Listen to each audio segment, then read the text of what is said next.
Bismillahirrahmanirrahim. Assalamualaikum. I'm Iman Fatma and I'm a student from the 7th semester at the University of Veterinary and Animal Sciences, Lahore. This is my second lecture of IELTS academic reading module. In my previous lecture, I elaborated the timing, duration, marking of IELTS reading portion, its number of sections, types of questions, tips और tricks जो हमें guide करती हैं, जो हमें help out करती हैं reading passages को सॉल्व करने के लिए, जैसा कि स्कैनिंग, डिटेल रीडिंग, और इसके अलावा हमने मल्टीपल चॉइस टाइप क्वेश्चन भी देखे थे।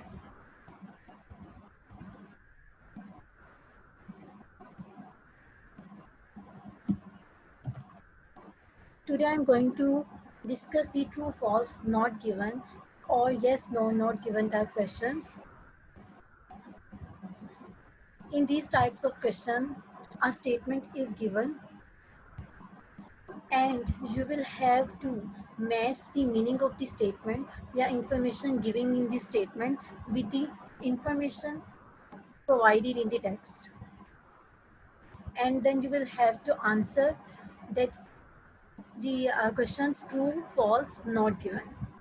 अगर आपकी स्टेटमेंट में मौजूद जो इंफॉर्मेशन है या मीनिंग है वो आपके टेक्स्ट में मौजूद जो इंफॉर्मेशन है या स्टेटमेंट में उसके साथ मैच कर रहा है, उसके साथ मैच नहीं कर रहा, या वो हमारी टेक्स्ट में प्रोवाइडेड ही नहीं है, तो हमने इन क्वेश्चंस को आंसर करना है। स्टेटमेंट हमें प्रोवाइड की जाएगी और हमने ट्रू, फॉल्स और नॉट गिवन के ज़रिए हमने इसको आंसर करना है। True, false, not given type questions or yes, no, not given types of questions both follow the same techniques to solve them.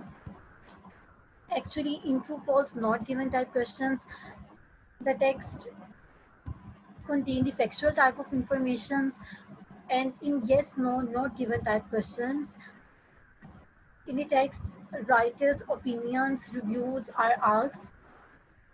This is mainly the difference between the true, false, not given type or yes, no, not given type questions. And rest as a method which follow to solve these type of question is same. Skills needed. Reading portion के true, false, not given type questions को solve करने के लिए जो हमें skills needed होती हैं वो हैं कि हमने सबसे पहले आइडेंटिफाई करना है सिनोनिम्स को, हमें पैराफ्रेजिंग का पता होना चाहिए, और इसके अलावा हमारी लास्ट 2 टेक्निक्स हम फॉलो करते थे, इंफॉर्मेशन को स्कैन करना और फिर हमने उसको हमारे टेक्स्ट में डिटेल से एडिटिंग करना है। आइडेंटिफाई करना सिनोनिम्स को और पैराफ्रेजिंग, ये जो 2 हैं ये न्यू टेक्निक्स हैं, इनको हम देखते हैं कि ये क्या है। सिनोनिम्स जो वर्ड है इससे हम पहले ही फेमिलियर है। सिनोनिम किसी वर्ड का, एक्चुअली हमारे पास एक वर्ड है तो उस वर्ड से रिलेट करते और उस वर्ड जैसे जो दूसरे वर्ड्स होते हैं जिनका मीनिंग उस वर्ड के साथ मैच करता है, हम उसे उस वर्ड का सिनोनिम कहते हैं। जैसे कि फॉर एग्जांपल अगर हमारे पास एक वर्ड है ट्रू, तो ऐसे वर्ड जो ट्रू वर्ड का मीनिंग रखते हैं वो कौन कौन से हो सकते हैं। हम ट्रू की जगह हम अपने टेक्स्ट में करेक्ट भी यूज़ कर सकते हैं, एक्यूरेट भी यूज़ कर सकते हैं। इसके अलावा हम फैक्चुअल और जेन्युइन जैसे वर्ड्स जो हैं ट्रू की जगह यूज़ कर सकते हैं। अगर हम ट्रू यूज़ करें या इन वर्ड्स को यूज़ करें, दोनों का मीनिंग सेम रहता है। तो ये ऐसे वर्ड जो हम एक वर्ड की जगह यूज़ कर सकते हैं और वो उस जैसा सेम मीनिंग रखते हों, तो हम उन्हें उस वर्ड का सिनोनिम कहते हैं। पैराफ्रेजिंग क्या होती है? डिफरेंट वर्ड्स और डिफरेंट सेंटेंस स्ट्रक्चर को यूज़ करते हुए एक चीज़ को डिफरेंट वे से एक्सप्लेन करना, उसको कहना, उसे हम पैराफ्रेजिंग कहते हैं। पैराफ्रेजिंग हम क्यों यूज़ करते हैं? एक्चुअली पैराफ्रेजिंग में अगर किसी ने कोई बात की है, किसी कोई स्टेटमेंट है या किसी का कोई व्यू है, हम जब उसको अपने वर्ड्स में यूज़ करते एक्सप्लेन करते हैं डिफरेंट वर्ड्स को और डिफरेंट सेंटेंस स्ट्रक्चर को यूज़ करते हुए, लेकिन हमने बात वही कहनी है जो पहले कही जा रही है। लेकिन सिर्फ हमने उसमें वर्ड्स को चेंज करना है, सेंटेंस को के स्ट्रक्चर को चेंज करना है और फिर उसको एक्सप्लेन करना है, लेकिन हमारी बात का मीनिंग जो है वो सेम रहेगा। अब हम इसको एग्जांपल से देख लेते हैं। पहले हम इसकी डेफिनेशन देखते हैं। Paraphrasing is saying the same thing in different ways using different words और a different sentence structure. Example में देखें, हमारे पास हमारी एक ओरिजिनल स्टेटमेंट है, flu symptoms include nasal congestion and fever. अब हमारे पास ये एक स्टेटमेंट है, इसको हमने पैराफ्रेज करना है, इसको हमने अपनी वर्डिंग में डिफरेंट सेंटेंस स्ट्रक्चर यूज़ करते हुए कहना है, लेकिन हमने हमारी स्टेटमेंट का मीनिंग सेम रखना है। जो ये स्टेटमेंट मीनिंग को कन्वे कर रही है, जो इन्फॉर्मेशन प्रोवाइड कर रही है, वो सेम रहनी चाहिए। हम पैराफ्रेजिंग के लिए हम सिनोनिम्स यूज़ कर सकते हैं, सेंटेंस का स्ट्रक्चर है उसको चेंज कर सकते हैं। जैसे कि इस सेंटेंस को पैराफ्रेज किया गया है, high temperature and a stuffy feeling are signs of flu. इसमें हमने फीवर जो है, हमने इसका सिनोनिम यूज़ किया है हाई टेम्परेचर, और नेजल कंजेशन के लिए हमने वर्ड यूज़ किया है स्टफी फीलिंग। फ्लू के लिए, फ्लू सिम्टम्स के लिए हमने साइंस ऑफ फ्लू यूज़ किया है। इस तरह हमने फीवर के, नेजल कंजेशन के, सिम्टम्स के सिनोनिम्स यूज़ किए हैं, और इसके साथ साथ हमने अपने जो हमारी स्टेटमेंट है, हमारा सेंटेंस है, हमने उसका इंटायरली जो स्ट्रक्चर है वो चेंज कर दिया है। लेकिन ये हमारी दोनों स्टेटमेंट्स जो हैं, ये एक ही मीनिंग या एक ही तरह की इंफॉर्मेशन कन्वे कर रही हैं, तो इसे हम पैराफ्रेजिंग कहेंगे। और इसी तरह हम नेक्स्ट और एक और एग्जांपल देखते हैं, he needs to throw a lot of things. और जब हम इसको पैराफ्रेज करेंगे तो हम इसको ऐसे करेंगे, he has a lot of stuff to get rid of. और इसमें हमने क्या किया है,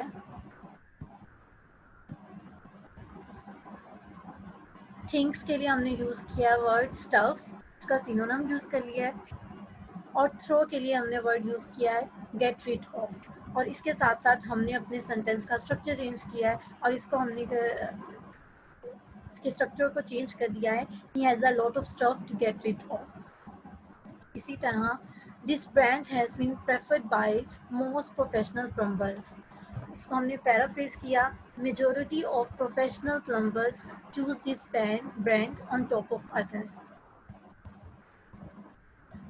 इसमें हमने मोस्ट प्रोफेशनल प्लम्बर्स में जो मोस्ट है उसकी जगह हमने सिनोनिम यूज़ किया है मेजॉरिटी। प्रेफर्ड के लिए हमने यूज़ किया जाता है choose on the top of other. Brand का वर्ड सेम है, और इसमें हमने सिनोनिम्स के यूज़ करने के साथ साथ हमने अपने सेंटेंस स्ट्रक्चर को भी चेंज किया इंटायरली।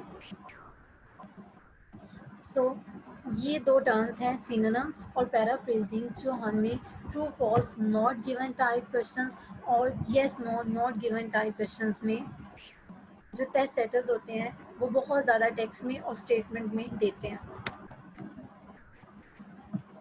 अब हम देखते हैं कि ट्रू का मतलब क्या है, फॉल्स का मतलब क्या है, और नॉट गिवन का मतलब क्या है। अगर हमारे क्वेश्चन की जो स्टेटमेंट है उसमें मौजूद जो इंफॉर्मेशन है, अगर वो हमारे टेक्स्ट में मौजूद इंफॉर्मेशन के साथ कंप्लीटली मैच करती है, या उसमें वही मीनिंग को कन्वे कर रही है, या वही मैसेज प्रोवाइड कर रही है जो हमारे क्वेश्चन की स्टेटमेंट में है और टेक्स्ट में है, दोनों सेम है, तो हम कहेंगे कि हमारी जो स्टेटमेंट है वो ट्रू है। और अगर हमारे क्वेश्चन की स्टेटमेंट में मौजूद जो इंफॉर्मेशन है वो टेक्स्ट में मौजूद इंफॉर्मेशन के लिहाज से ऑपोजिट है, या दोनों जो इंफॉर्मेशन है आपस में कॉन्ट्राडिक्ट करती हैं, तो हम कहेंगे हमारे क्वेश्चन का आंसर क्या है, फॉल्स और नॉट गिवन। ट्रू और फॉल्स जो है, ये दोनों स्टेटमेंट्स जो है हम बचपन से सीखते आ रहे हैं, इनको करते भी आ रहे हैं अपने बाकी एग्जाम्स में भी। लेकिन नॉट गिवन टाइप क्वेश्चंस ये एक नई चीज़ है हमारे लिए, और ये बच्चों को बहुत ज़्यादा कंफ्यूज भी कर सकती है। नॉट गिवन टाइप एक्चुअली इसका मीनिंग क्या है, इसका मतलब है कि अगर हमारे क्वेश्चन की जो स्टेटमेंट है उसमें मौजूद इंफॉर्मेशन जो है, अगर वो हमारे टेक्स्ट में जो हमें पैराग्राफ दिए जाते हैं आइल्स के रीडिंग पैसेज में, उनमें मौजूद नहीं है, तो हम कहेंगे कि हमारी statement or statement is not given in the text, और हमारा आंसर क्या होगा, नॉट गिवन। नॉट गिवन के लिए जो एक की पॉइंट है, जो एक बहुत ज़्यादा इंपॉर्टेंट बात है जो हमें अपने माइंड में रखनी है, कि ये पॉसिबल है कि हमारी जो स्टेटमेंट है उसमें मौजूद हाफ इंफॉर्मेशन जो है वो हमारे टेक्स्ट में मौजूद है, लेकिन जो बाकी हाफ इंफॉर्मेशन है वो हमारे टेक्स्ट में मौजूद ना हो, तो हम तब भी हम अपने क्वेश्चन को, अपनी स्टेटमेंट को कहेंगे नॉट गिवन आंसर करेंगे, क्योंकि हमारी जो स्टेटमेंट है उसका कंप्लीट मीनिंग या कंप्लीट इंफॉर्मेशन जो है वो स्टेटमेंट या जो टेक्स्ट है उसमें मौजूद नहीं है, तो इसलिए हम इसको कहेंगे नॉट गिवन। और जो yes no not given type questions हैं, इनके लिए भी बहुत सारी टिप्स एंड ट्रिक्स हैं जिनको, जो हमें इनको सॉल्व करने में हेल्प करती हैं। वो कौन सी हैं वो अब हम देखते हैं। Read the instructions carefully. Double check whether it is a true, false, not given or a yes, no, not given type question. आपको जब क्वेश्चन दिया जाएगा उसमें आपको जो टेस्ट सेटर है वो क्लियरली स्पेसिफाई करेगा कि ये ट्रू फॉल्स नॉट गिवन है या yes no not given type question है, और आपने बहुत ध्यान से जो आपकी जो आंसर शीट है उस पर येस नो नॉट गिवन या ट्रू फॉल्स नॉट गिवन लिखना है अपनी क्वेश्चन की स्टेटमेंट्स को, इंस्ट्रक्शंस को पढ़ते हुए। Read the statement and try to understand the meaning of each. Do this before reading the text. बिल्कुल लास्ट क्वेश्चन टाइप्स की तरह जब आपने इन क्वेश्चन टाइप्स को करना है तो सबसे पहले आपने अपने रीडिंग पैसेज को नहीं पढ़ना, आपके जो क्वेश्चन की स्टेटमेंट है, क्वेश्चन की स्टेटमेंट को पढ़ना है, उसमें से कीवर्ड्स को आइडेंटिफाई करना है, फिर जो आपके कीवर्ड्स होंगे आपने उनको पैसेज में जाना है, वहाँ पे स्कैनिंग करनी है, उनकी अपने कीवर्ड्स की पोजीशन को लोकेट करना है। जब आप अपने कीवर्ड्स की पोजीशन को लोकेट कर लेंगे तो जिस पैसेज में उनकी लोकेशन होगी उस पैसेज को आपने केयरफुली रीड करना है, उसकी मीनिंग को अच्छे से अंडरस्टैंड करना है, उसको डिटेल में रीड करना है और फिर अपने क्वेश्चन को आंसर करना है। Think about possible synonyms that might appear in the text. और yes no not given type questions में सिनोनिम्स जो होते हैं वो बहुत ज़्यादा यूज़ किए जाते हैं, इसलिए आपने इनको पहले से ही अपने माइंडसेट में रखना है और सिनोनिम्स को क्वेश्चन में भी और टेक्स्ट में दोनों में सर्च करते रहना है। इसके अलावा जो टेस्ट सेटर्स होते हैं वो बहुत ज़्यादा पसंद करते हैं कि वो इस क्वेश्चन टाइप में क्वालिफाइंग वर्ड्स को या डिस्ट्रैक्टर्स को यूज़ करें, क्योंकि ये जो क्वालिफाइंग वर्ड्स होते हैं ये स्टूडेंट्स को बहुत ज़्यादा कंफ्यूज करते हैं और ये हमारे क्वेश्चन की जो स्टेटमेंट होती है उसके मीनिंग को इंटायरली चेंज करती हैं। ऑल्दो के बहुत से कीवर्ड्स होते हैं स्टेटमेंट के, क्वेश्चन की स्टेटमेंट के और टेक्स्ट की मैच करते हैं, सिनोनिम्स भी मैच करते हैं, लेकिन इन क्वालिफाइंग वर्ड या डिस्ट्रैक्टर के यूज़ की वजह से जो हमारी स्टेटमेंट का मीनिंग होता है और हमारी जो टेक्स्ट का मीनिंग होता है वो कम्प्लीटली चेंज हो जाता है। और ये कौन से वर्ड्स होते हैं, ये होते हैं all, some, always, often, every, a few, seem, suggest, claim, believe, probably. अब हम इसको एग्जांपल से देखते हैं कि ये जो क्वालिफाइंग वर्ड्स हैं ये हमारी स्टेटमेंट की मीनिंग को कैसे चेंज करेंगे। फॉर एग्जांपल एक स्टेटमेंट है, एवरीवन हु एट या ate the prawn sandwiches at the party was ill. यहाँ पे उसने क्वालिफाइंग वर्ड यूज़ किया है एवरीवन, हर कोई। एवरीवन का मतलब हर कोई जिसने भी सैंडविचेस खाए थे पार्टी पे वो बीमार हो गया। लेकिन जब हम अपने इस स्टेटमेंट में जो क्वालिफाइंग वर्ड एवरीवन है, जब हम उसको दूसरे क्वालिफाइंग वर्ड मोस्ट से अगर रिप्लेस कर दें और हम अपनी स्टेटमेंट को चेंज कर दें ऐसे कि most at the prawn sandwiches at the party were, बहुत से। अब एवरीवन का मतलब है हर कोई और मोस्ट का मतलब होता है बहुत से। तो ये जो दोनों क्वालिफाइंग वर्ड्स हैं ये दोनों डिफरेंट मीनिंग रखते हैं। इन दोनों ने हमारे क्वेश्चन की स्टेटमेंट के मीनिंग को चेंज कर दिया है। इस तरह इन दोनों का मीनिंग आपस में मैच नहीं करता, तो हमने इन क्वालिफाइंग वर्ड्स को अपने माइंड में पहले से ही रखना है और इनके लिए हम अपने टेक्स्ट को भी स्कैन करते रहेंगे और अपने क्वेश्चन जो है उसको भी स्कैन करते रहेंगे और हमारा ब्रेन अलर्ट रहेगा ताकि हम कोई भी मिस्टेक ना कर सके क्वालिफाइंग वर्ड्स की वजह से। इसके बाद the statement wouldn't be a word for word match to the information in the text. They will contain synonym and paraphrasing. It's the meaning that you are trying to match. ये tip और trick जो हर एक question type में बहुत ज़्यादा important है कि आपने कभी भी वर्ड टू वर्ड जो है अपने क्वेश्चन की स्टेटमेंट को टेक्स्ट की स्टेटमेंट के साथ वर्ड टू वर्ड तो मैच नहीं करना। आपको कीवर्ड्स होंगे तो और सिनोनिम्स होंगे जो मैच करेंगे, लेकिन सबसे ज़्यादा इम्पोर्टेंट बात है कि आपने अपने स्टेटमेंट के मीनिंग को टेक्स्ट में मौजूद मीनिंग के साथ मैच करना है। अगर मीनिंग मैच नहीं होता तो आपका क्वेश्चन जो होगा फॉल्स होगा।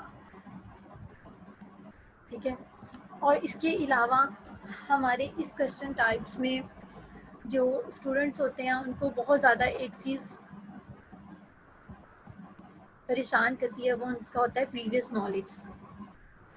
आपको रीडिंग के पैसेज में टेक्स्ट में एक टॉपिक दिया जाता है और उस टॉपिक के बारे में आपको पहले से ही बहुत ज़्यादा इन्फॉर्मेशन होती है, आपका नॉलेज बहुत अच्छा होता है, लेकिन आपने अपने प्रीवियस नॉलेज को बिल्कुल भी अपने इस टेक्स्ट के पोर्शन को सॉल्व करने के लिए अपने जहन में नहीं रखना। ठीक है, इस टेक्स्ट का, इस रीडिंग पोर्शन का जो मेन पर्पस होता है वो होता है कि आपकी रीडिंग की एबिलिटी को चेक किया जाए। आपको क्योंकि आपको एक रीडिंग पैसेज प्रोवाइड किया गया है और एट द एंड आप वो चेक कर रहा है कि आपकी रीडिंग एबिलिटी क्या है और आपके जो टेक्स्ट में स्पेसिफिक इन्फॉर्मेशन प्रोवाइड की गई है आप उसको कैसे अंडरस्टैंड करते हैं और किस तरह डिफरेंट टाइप ऑफ क्वेश्चंस को डिफरेंट इंस्ट्रक्शंस के साथ आंसर करते हैं।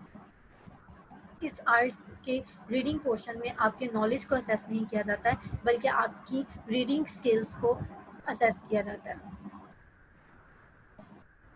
ठीक है, the test is not an assessment of your knowledge of the topic but only of your ability to read and understand the specific information in the text. So if you happen to know from your knowledge, from your own knowledge that a particular statement is correct, for example true, but this is not stated in the text, your answer must be not given. अब इसका मतलब ये है कि अगर हमारे question में एक स्टेटमेंट दी गई है और उसका हमारे पास प्रीवियस नॉलेज बहुत ज़्यादा है और प्रीवियस नॉलेज से हमें पता है कि हमारी स्टेटमेंट जो है करेक्ट है, मतलब हमारा तो फिर हम अपने क्वेश्चन को आंसर करेंगे ट्रू, लेकिन वो हमारी जो स्टेटमेंट है उसको हमारे जो रीडिंग पोर्शन का टेक्स्ट है उसमें नहीं दिया गया तो हम उसको कभी भी ट्रू नहीं करेंगे बल्कि हम उसको आंसर करेंगे नॉट गिवन से। फॉर एग्जांपल कि हमारे पास एक पैसेज आ जाता है, उसका टॉपिक की मेन हेडिंग होगी अगर वो पॉलिटिकल कैरियर ऑफ कायदे आज़म, और उसमें और हमारे क्वेश्चन की एक स्टेटमेंट हो Quaid-e-Azam Mohammad Ali Jinnah said Fatima Jinnah is a constant source of help and encouragement to me during this whole time.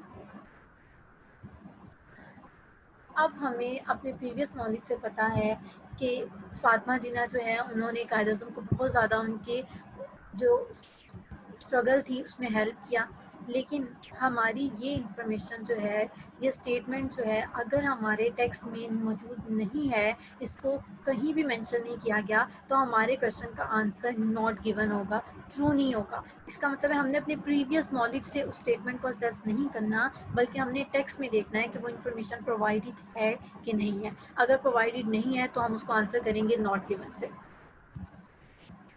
Similarly ये इंस्ट्रक्शन भी, ये ट्रिक भी वही है। Not given means the entire statement is not given in the passage. Maybe part of the statement is given, but not the whole statement. Try to find the whole meaning in the passage. ये कुछ tips and tricks हैं जो हमें yes no not given type questions को या true false not given type questions को solve करने में बहुत ज़्यादा हेल्प करती हैं। अब हम इन क्वेश्चन की एक एग्जांपल देखते हैं।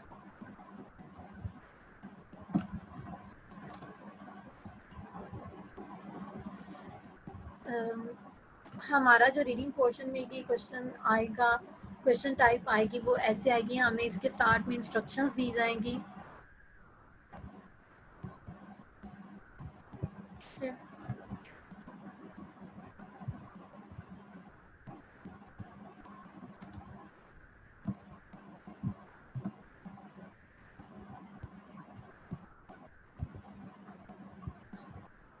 हमारे पास ऐसा एक पैसेज होगा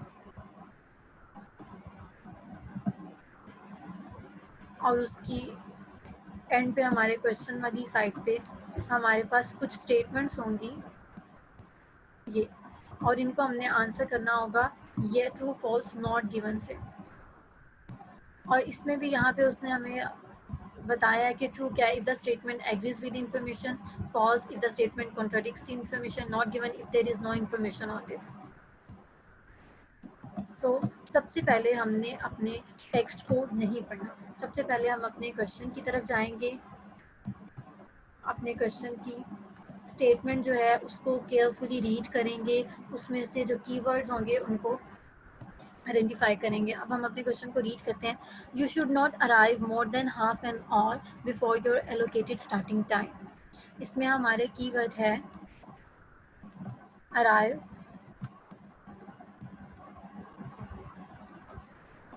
more than half an hour, allocated starting time। ठीक है, अब हमने अपने इन कीवर्ड्स को अपने टेक्स्ट में सर्च करना है, उनको स्कैन करना है।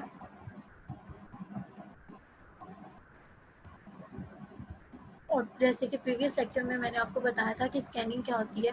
स्कैनिंग क्या होती है, हमने अपने टेक्स्ट में अपनी इंफॉर्मेशन जो है, अपने कीवर्ड्स हैं, इनकी लोकेशन को चेक करना है। केयरफुली रीड नहीं करना, थॉरली रीड नहीं करना, बस हम अपने अपने टेक्स्ट को जल्दी जल्दी से पढ़ते जाएंगे, अपने कीवर्ड को ढूंढते जाएंगे। ठीक है, और अब हम अपने स्टार्ट करते हैं कीवर्ड को arrive, more than half an our और एलोकेटेड टाइम। ठीक है, टाइम अराइव का कीवर्ड हमें ये मिल गया 30 minutes before that time, no more than half an hour. Half an hour मतलब 30 मिनट्स, मतलब हमारे कीवर्ड्स ने को हमने स्कैन किया अपने टेक्स्ट में और हमें उनकी पोजीशन का पता चल गया। और ये हमारा वो पैसेज है जिसमें हमारी इंफॉर्मेशन मौजूद है। तो हम अपने अब इस पैसेज को केयरफुली रीड करते हैं। Your start time is indicated by the color of your body number in this bag. It is also printed on the address label of the envelope. Please arrive no earlier than 30 minutes before that time. इस वाली line में हमारे question का answer है please arrive no earlier than 30 minutes. 30 minute से पहले आपने नहीं आना बिफोर दैट टाइम जो आपको दिया गया है। ठीक है, और हमारे क्वेश्चन की स्टेटमेंट में भी यही है, दोनों का मीनिंग मैच कर रहा है। पैराफ्रेजिंग उसने यूज़ किया है, उसने सिनोनिम भी यूज़ किया है। You should not arrive more than half an hour before your allocated starting time.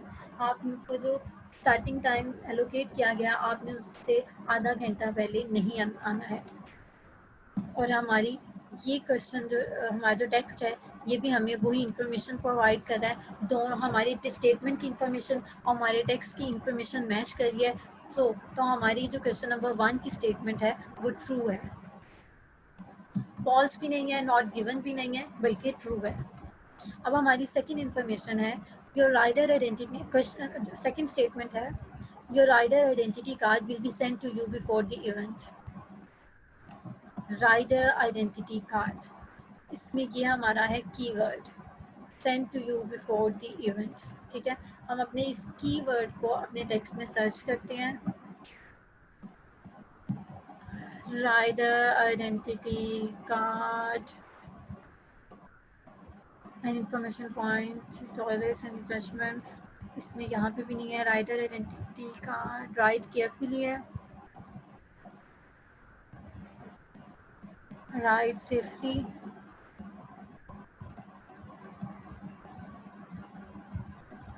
और हमारा ये जो क्वेश्चन टाइप होती है ये क्रोनोलॉजिकल ऑर्डर्स में पूछे जाते हैं।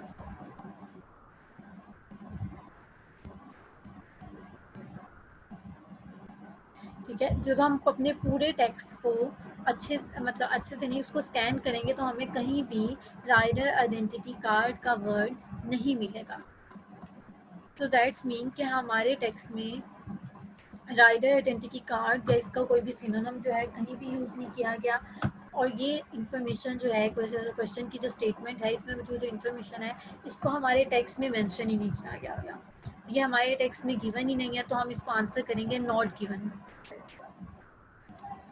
अब हमारी थर्ड स्टेटमेंट है some roads may have normal traffic flow. ठीक है, अब हमारे कीवर्ड है सम, हमारा क्वालिफाइंग वर्ड। ठीक है, और रोड्स भी है हमारा कीवर्ड, ट्रैफिक फ्लो। यहाँ पे नॉर्मल का वर्ड भी इम्पोर्टेंट है। अब हम रोड्स के लिए और ट्रैफिक फ्लो के लिए अपने टेक्स्ट को स्कैन करते हैं। ठीक है, क्रोनोलॉजिकल ऑर्डर की वजह से हम इसको अपने क्वेश्चन को इसके पैसेज के बाद स्कैन करते हैं।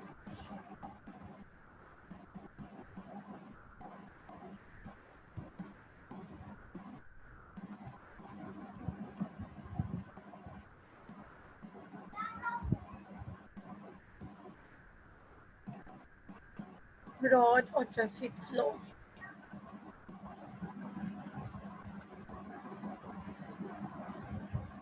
रोड ट्रैफिक फ्लो का कीवर्ड हम अपना सर्च कर रहे हैं, उसको स्कैन कर रहे हैं। ट्रैफिक, रोड्स, ये हमें हमारा कीवर्ड मिल गया।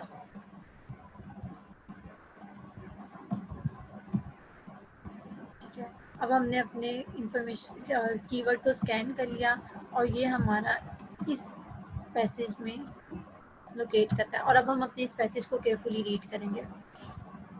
Right carefully, we put together as many facilities as possible to help ensure you have a trouble-free day, but we also rely on you to ride safely and with due consideration for other cyclists and road users.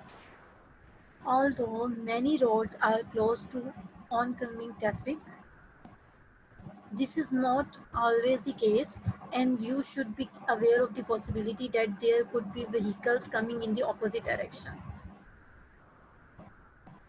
ठीक है, हमारे question का जो answer है वो mainly लाई करता है इन two lines में। मैनी रोड्स आर क्लोज्ड, बहुत सारे रोड्स, यहाँ पे मैनी का क्वालिफाइंग वर्ड है। मैनी रोड्स आर क्लोज्ड, ठीक है, ट्रैफिक के लिए बहुत से रोड्स हैं वो क्लोज हैं। ठीक है, नॉट ऑलवेज, ये भी क्वालिफाइंग वर्ड, लेकिन हमेशा ऐसा नहीं होता, इसलिए आपको केयरफुल रहना चाहिए of the possibility that there could be vehicles coming in the opposite direction, कि opposite direction से भी vehicles आ सकती हैं, इसलिए आपको केयरफुल रहना चाहिए। और हमारे क्वेश्चन की स्टेटमेंट क्या है? some roads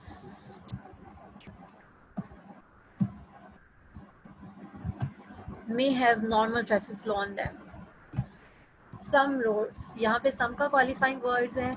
normal traffic flow, कुछ रोड्स पे नॉर्मल ट्रैफिक फ्लो है कि नहीं, हम अपनी मीनिंग को अब मैच करते हैं इसकी मीनिंग के साथ, टेक्स्ट की मीनिंग के साथ। और हमारे टेक्स्ट का मीनिंग भी यही कहता है, ऑल्दो पैराफ्रेजिंग यूज़ की गई है, डिफरेंट सेंटेंस स्ट्रक्चर है, लेकिन हमारे सेंटेंस का मीनिंग सेम ही है। दोनों सेंटेंस का मीनिंग सेम है। आपको careful, you should be aware of the possibility that there could be vehicles coming in the opposite direction. तो मतलब ऑपोजिट डायरेक्शन से व्हीकल आ सकती है, इसका मतलब है नॉर्मल ट्रैफिक फ्लो पॉसिबल है कुछ रोड्स के ऊपर। तो इसका मतलब